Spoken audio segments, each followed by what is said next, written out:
যখন মা একটা চিৎকার দিছে, বাচ্চাগুলো আইসা মায়ের কাছে মাথা নত করে চোখের পানি ছেড়ে বলে, মা তুমি এতদিন আসো নাই, মা মা করে চিল্লাইলাম, এখন তুমি হঠাৎ করে আসলা, তার কারণটা কি, কেমনে?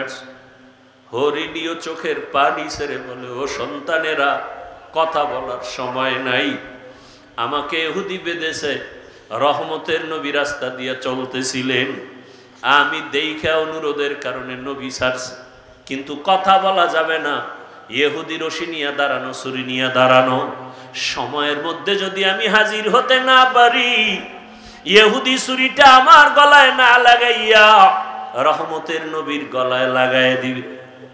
বাচ্চাগুলো চিল্লায় কয়, মা যে এত দয়া তোমাকে করছে, তারে একটা নজর না দেখা দুধ আমরা কোনোদিন পান করব না, চলো তারে একটা নজর দেখবো, কেমন মায়ার নবী।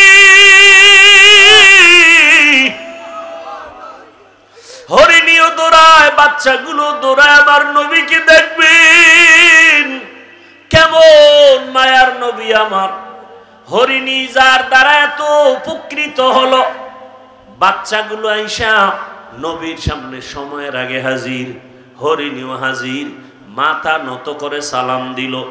হরিণী মাথা নাড়ায় নাড়ায় কি যেন নবীকে বলতেছে, নবী শুনতেছেন, নবীর চোখ দিয়া পানি আসছে। ইহুদি তাকায় তাকায় দেখতেছে, ডাক দিয়া কয়, আব্দুল্লাহর সন্তান, ওই হরিণীটা কি যেন বলে বুঝলাম না। রহমতের নবী বলে, ও ইহুদি ভাই, এই বাচ্চাগুলো কয়েকদিন পর্যন্ত খানা পায় না, মা মা বলে চিল্লাইয়া ক্ষুধার যন্ত্রণায় তারা বেহুশ, আজকে মাকে পাইয়াও দুধ পান করে নাই। যখন আমার কথা শুনছে, বাচ্চাগুলো রেডি হয়ে গেছে, আমাকে একটা নজর না দেখা মায়ের ওলানে মুখ লাগায় দুধ পান করবে না।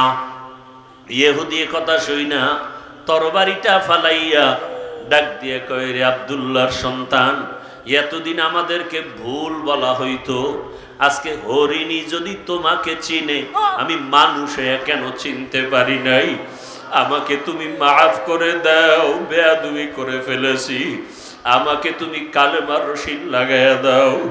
মায়ার নবীর ব্যবহার, মায়ার নবীর আচরণ আর আদর্শ, ও আমার কুমিল্লার মুসলমান, আমার যুবক, আমি তোমাকে এতক্ষণ যত বয়ান করছি একবারও কিন্তু বলি নাই, আমার মতো দাড়ি টুপি আর পাগড়ি লাগাইয়া স্কুল ছাড়িয়া মাদ্রাসায় যায় হুজুর হও, আমি একবারও বলি নাই রে বাবা। বরং আমি বারবার সারা দেশে বলি, আজও বলি, ও বাবা তুমি স্কুলে পড়ো, কলেজে পড়ো, চাকরি করো, ব্যবসা করো, কোনো বাধা নাই রে বাবা। তুমি ডাক্তার হও, ইঞ্জিনিয়ার হও, প্রফেসর হও, তুমি এমপি হও, মন্ত্রী হও, ডিসিএসপি যাই হও না কেন, কোনো বাধা নাই। তবে ওখানে থাইকা আমার রসুলের মোহাব্বত অন্তরে জমা করো, 5 ওয়াক্ত নামাজ আদায় করো। তোমার মতো কত RAB, army, police, BDR, MP, মন্ত্রী, কত চেয়ারম্যান, কত ডিসিএসপি, কত ওসি, কত ব্যবসায়ী, ধনী মানুষ, নামাজি অভাব নাই।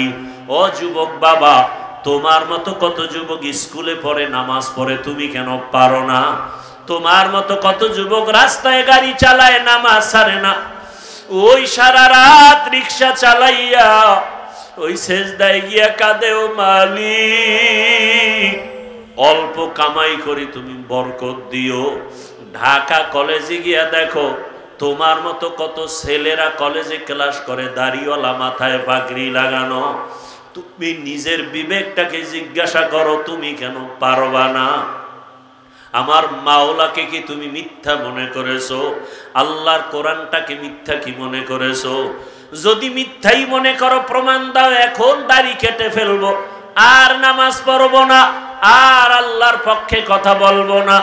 কিন্তু আজ পর্যন্ত কেউ পারে নাই, কিয়ামত পর্যন্ত কেউ পারবে না। বরং তোমার পায়ে হাত রেখে বলি, আমিও তো তোমার মতো একটা যুবক সন্তান। আজকে যদি আমি টুপি দাড়ি ছাড়া চলতাম, প্যান্ট শার্ট পরিয়া মাস্তানি করতাম, সন্ত্রাসী করতাম, কেউ বাধা দিত না। ও বাবা, তোমার মতো যদি আজকে গুনার পথে দৌড়াইতাম, পার্কে দৌড়াইতাম, কেউ বাধা দিত না। কিন্তু এই টুপি মাথায় দেই কত কষ্ট, দাড়ি রাখি কত মানুষ কত খারাপ কথা বলে, মাদ্রাসায় পড়েছি কওমি মাদ্রাসায় কত গালি শুনলাম, এ আল্লাহর বান্দা তাবলীগ করি পীরের কাছে যাই কত বাজে কথা শুনি, এরপরেও কেন দাড়ি ফালাই না, টুপি ফালাই না, নামাজ ছাড়ি না, বরং তোমাকেও পাও ধইরা ধইরা বুঝাই বাবা আসো আল্লাহর ঘরে গিয়া সিজদা দাও, মা বাবার দোয়া নাও, উলামায়ে কেরামের দোয়া নাও, শিক্ষকের দোয়া নাও। কেন রে বাবা? একমাত্র কারণ আমার মাওলার কোরআন সত্য, আমার আল্লাহর কোরআনে যা বলা আছে তাও সত্য। ইন্নাল আবরারা লাফি নাঈম ওয়া ইন্নাল ফুজ্জারা লাফি জাহিম। নেক আমলওয়ালারা জান্নাতের পথিক, গুনাহ যারা করবে তারা জাহান্নামের পথিক। জান্নাতটা কেমন আরামের জায়গা তাও আল্লাহ বয়ান করেছেন, জাহান্নামটা কেমন ভয়ঙ্কর তাও আমার আল্লাহ বয়ান করেছেন। চিন্তা ভাবনা করে দেখলাম দুনিয়াতে সূর্যের গরম সহ্য করতে পারি না, ফ্যানের বাতাস এসি চলে তারপরও ঘুমাইতে পারি না, গরম আর গরম। একটা মশায় কামড় দিলে রাতে আর ঘুম হয় না। গুনাহগারের জন্য যে আযাবের কথা আমার আল্লাহ বলেছেন, ওরে ওয়াকুদুহান নাসু ওয়াল হিজারা, ওরে গুনাহ নিয়ে যারা কবরে যাবে, কবরে হাসরে জাহান্নামের আগুন,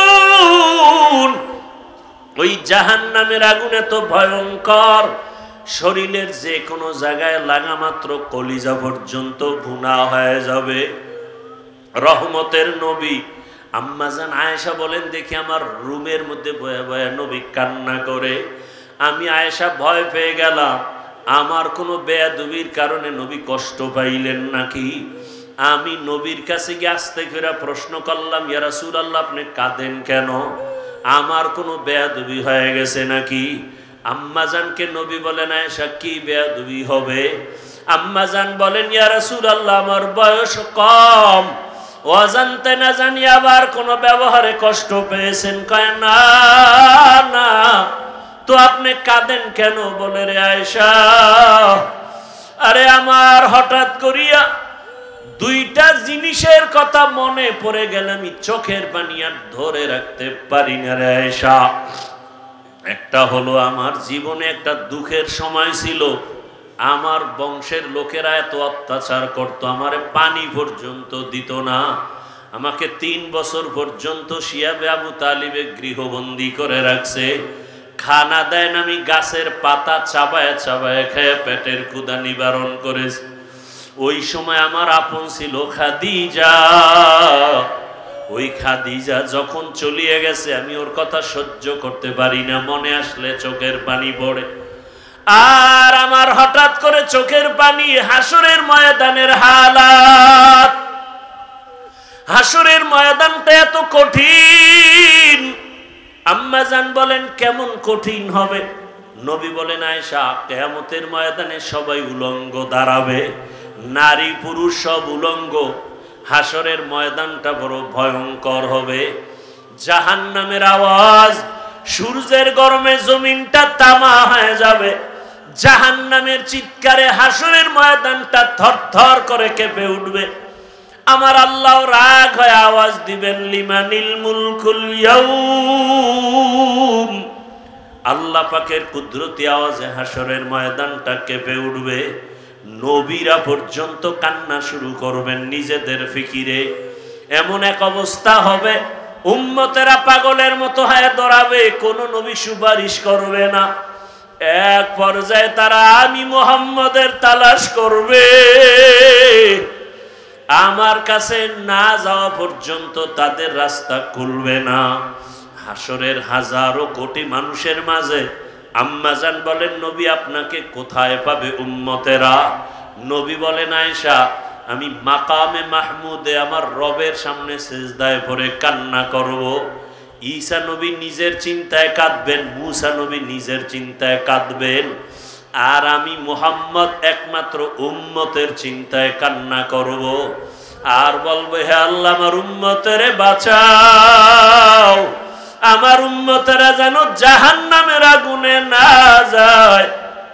ওই সময় আমার আল্লাহ কান্না দেখে আমাকে বলবে নবী কাঁদিয়েন না, আমাকে উঠতে বলবেন আর বলবেন আপনি উম্মতগুলো ধরে ধরে জান্নাতের দিকে নিয়ে যান। আমি তখন উম্মতগুলো বাছাই করে করে জান্নাতের দিকে নিব। আম্মাজান বলেন নবীজি কোটি মানুষের মধ্যে মুসা নবীর উম্মত, ঈসা নবীর উম্মত, আপনার উম্মতগুলো আপনি চিনবেন কি করে?